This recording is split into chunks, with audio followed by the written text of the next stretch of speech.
مسیح یسوع کے عظیم نام میں آپ سب کی سلامتی ہو۔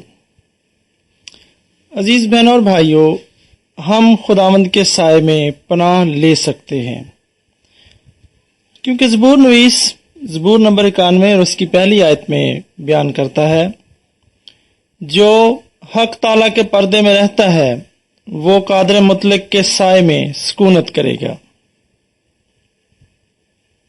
چند سال پہلے کی بات ہے، میں اپنے بردر ان لا کے ساتھ ایک پہاڑی علاقے میں پیدل سفر کر رہا تھا۔ ہم کھانا، پانی اور کافی پکڑے ہوئے جنگل اور پہاڑ کے درمیان راستوں پر چلے جا رہے تھے۔ ایک جگہ موسم یکدم بدل گیا اور دھوپ کی جگہ طوفانی بارش آ گئی۔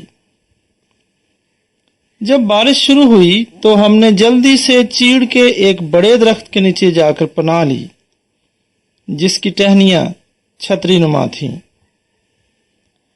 ہم درخت کے نیچے بیٹھ گئے، اپنا کھانا کھایا، کافی پی اور اکٹھے بڑا اچھا وقت گزارا۔ اچانک میرے بردر ان لا نے مجھ سے کہا، کیا آپ نے اس بات پر غور کیا کہ زبور نویس نے جب زبور نمبر 91 لکھا تو شاید اسے بھی کچھ ایسا ہی تجربہ ہوا ہوگا۔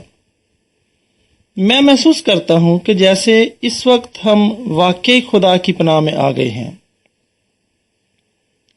کچھ دیر ہم بات چیت کیے بغیر بیٹھے رہے اور ہم نے محسوس کیا کہ خداوند ہمارے درمیان موجود ہے۔ اس دن ہم نے طوفانی بارش سے پناہ پائی تھی، لیکن اس سے بھی اہم بات یہ ہے کہ ہر روز خداوند کی پناہ کا ابدی وعدہ ہمارے ساتھ ہے۔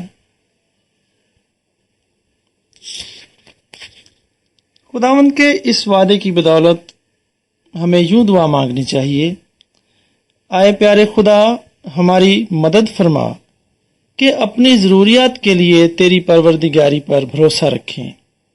آمین۔